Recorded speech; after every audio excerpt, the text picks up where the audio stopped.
Mungkin kalau saya munculnya setiap subuh dan setiap Ramadan di Indosiar, Gus. Tapi kalau Gus Ikdam tuh setiap saat lewat mulu di HP saya. Tepuk tangan. Jadi kalau mau bicara populer, Gus Ikdam tuh lebih populer daripada saya. Kalau saya jamnya tertentu, harinya tertentu, waktunya tertentu, yang bangun juga tertentu. Biasanya nenek-nenek itu yang bangun subuh-subuh. Tapi kalau Gus Ikdam setiap hari, setiap saat, siapapun yang punya media sosial, siapa yang nggak pernah tahu dan nggak pernah ngelihat Gus Ikdam, tepuk tangan dong. Justru saya dan istri, ini istri saya ini, ya kebetulan istri saya 3, anaknya, anaknya Gus, hampir mau dilempar sama ibu-ibu dari belakang. Anaknya 3 dan insya Allah yang 2 kembar akan pesantren tahun ini insya Allah. Gus doanya di An-Nur 2 Malang, apa Bulu Lawang. Hah? Ya betul ya Pak Ustadz ya, Bulu Lawang. Insya Allah mudah-mudahan kuat, kami diberikan oleh Allah dan juga anak-anak kami juga diberikan kekuatan. Amin ya rabbal alamin. Jadi saya dan istri datang, pertama ingin silaturahim, kedua mau nyolong.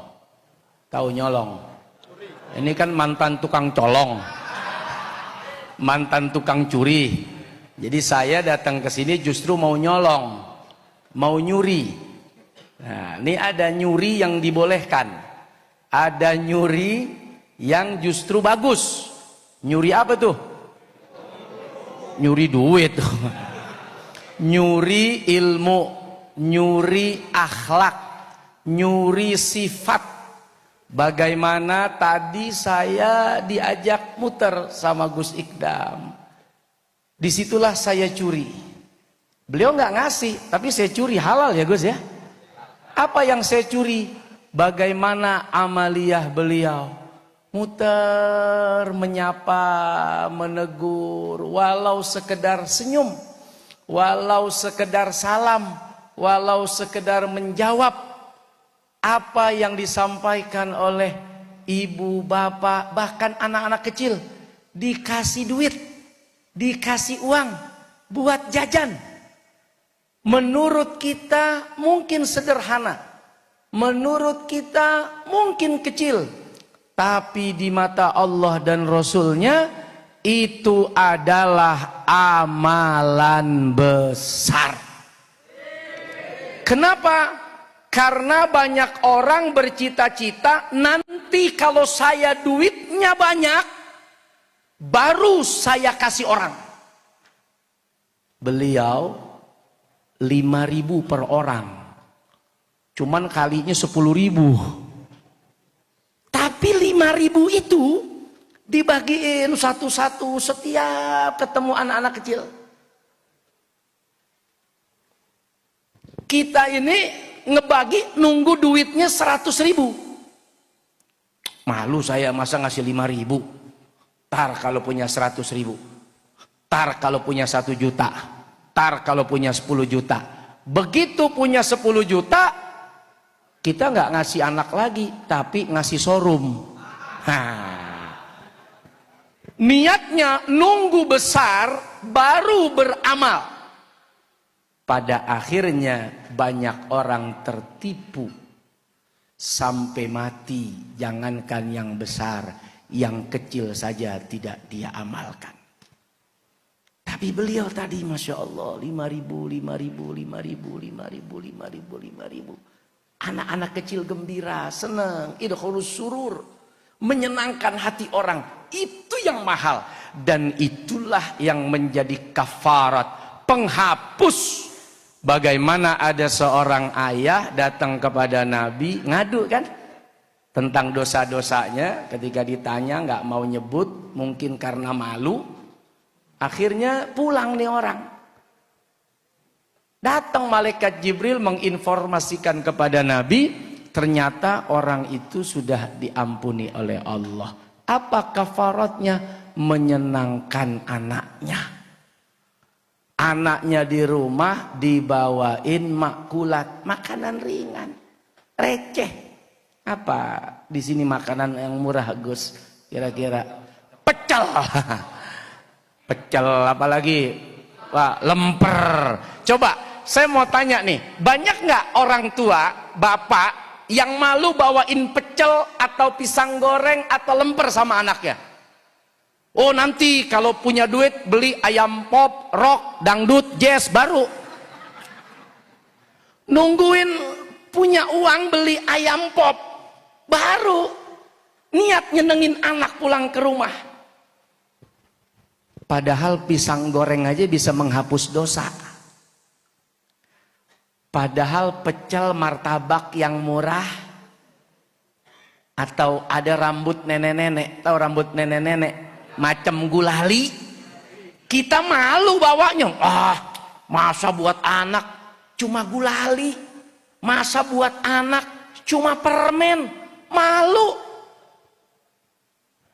Ternyata gulali yang murah, permen yang murah, mungkin anggur yang hanya sekedar 3 butir, jeruk yang hanya 1 buah itu. Yang kita malu membawanya karena kita anggap remeh. Ternyata itu yang menghapus dosa-dosa kita di sisi Allah. Makanya tadi saya diajak keliling sama Gus Ikdam. Saya bilang, Gus, ya Allah, Gus modal enggak. Artinya beliau punya uang, tidak modalin pedagang, tidak. Malah Gus bilang, saya malah nggak punya warung di sini.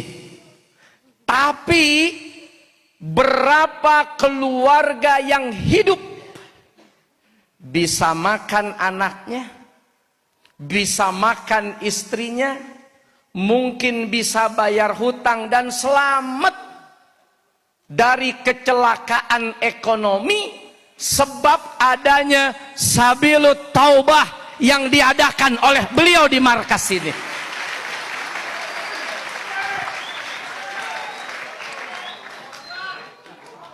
Bayangkan, saya pelan-pelan saya colong, saya bilang sama istri, ini rupanya amalannya Gus Ikdam. Itu yang dagang baju, yang dagang air, yang dagang kue, yang dagang makanan. Beliau nggak modalin. Beliau hanya modal waktu dan ilmu setiap Senin dan Kamis ya Gus. Berapa ribu orang yang ekonominya hidup. Anaknya bisa sekolah, istrinya bisa nambah. Lo baru pisang goreng laku aja mau nambah lo. Ini garangan emang bener-bener nih Gus. Baru jual pisang goreng laku sehari udah mau nambah istrinya.